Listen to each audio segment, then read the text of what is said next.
Hello, my name is Roger Hallowell. I'm here today to discuss the Service and Innovation major and to help you figure out whether or not it would be right for you.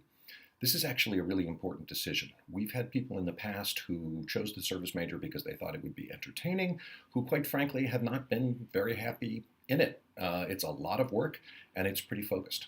So we would rather have a smaller group of people who are really motivated than a large group of people who think it's going to be entertaining and ultimately are kind of nonplussed by the whole thing. So I encourage you to think about what I'm going to be saying now very carefully. And if you want to follow up with a conversation with me, I'm delighted to have that with you. That's why we have Skype. Okay, so what kind of people would be interested in the Service and Innovation major? You have to be excited about the idea of differentiating your service or product through the service that you are delivering. This is relevant both for people in traditional service companies, people in governmental services, and people in product companies that are relying on service and solutions for their differentiation. If that topic is exciting to you, then you should consider the service major. I would say that 2/3 to 3/4 of what we'll talk about in the Service and Innovation major is related to service, and the rest is related to innovation in a service context. Now, why do we talk about services at all? One of the things that we've learned about services over the last few decades is that the fundamental economics of services, and also for manufacturing firms that get their differentiation through service, are different from the fundamental economics of traditional manufacturing firms. Why this is too complicated to explain here, but I will go into it in great detail during the major. At its heart, however, what we know is that services rely on what we refer to as the economics of customer loyalty and the economics of employee loyalty. And by the way, one of the things that we're learning is that even for services delivered through the internet, the importance of frontline employees doesn't go away.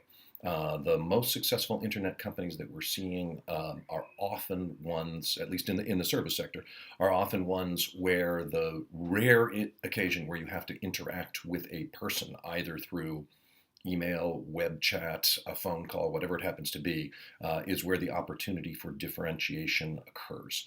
So people still matter, and people are a critical part of pretty much all services. Where are we going? Our first week is in Singapore. We've been there a number of times in the past. It seems to have gone very well. People seem very happy with it. We have some extremely good intellectual content.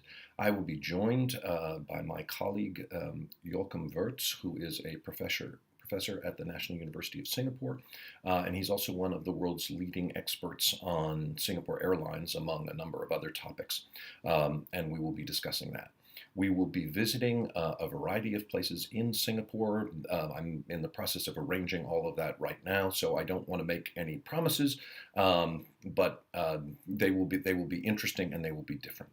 So in Singapore, we'll be talking about the fundamental basics of service, of innovation for services, and also of governmental services, because Singapore in and of itself is a wonderful example of a remarkably effective government in terms of its ability to increase the quality of life of its citizens.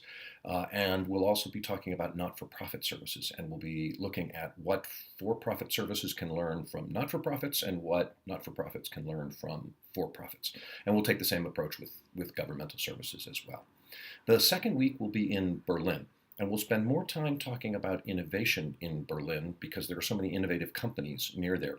We're still in the process of finalizing the arrangements, but we're talking to one of the leading digital providers of information in Europe, and actually the leading online retailer in Europe, both of whom are headquartered in Berlin, about going to visit them. Whether we end up visiting them or we end up visiting other companies, we will certainly be focusing a lot on this topic of digitization in services, although I need to manage your expectations. If you want a major that is all about digitization, please take the digitization major. If you want a major that is about services and innovation, and in the discussion of innovation in services, we are talking about digitization as one piece, then this major, service and innovation, could make sense for you. Berlin is a great city, and I think we're going to have a very good time there, and we're going to learn a great deal. Who should not take this major? If you are already an expert on services, you may find the content of the major too elementary. Okay, we've had people with degrees from the École d'Hôtellerie in Lausanne, Switzerland, who have taken the major in the past, and to be honest, they have been disappointed in about half of the content.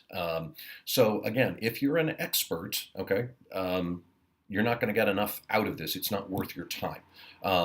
But if you're somebody who has had a career in services but would like to understand the underlying theories and frameworks as to what's going on, then this could be useful for you. So I'm not saying that people who are significantly experienced in the service sector won't get a lot out of this. They will. Often, I think what happens to people is that they find that their fundamental assumptions are actually backed up by some of the frameworks that we will be presenting, and that's great. Also, frankly, some of their fundamental assumptions will be challenged by the frameworks that we'll be presenting, and that's okay too. So if you have a long history in the service sector, this can still be a very valuable tool for you. But if you are an expert on the academic content of services, then I would recommend that you look to another major. Also, there is a fair amount of work to do. All the professors who teach in this program believe in what's called experiential learning. That is, you learn through experiences in the classroom. And what that means is that you need to be actively involved in these classroom discussions.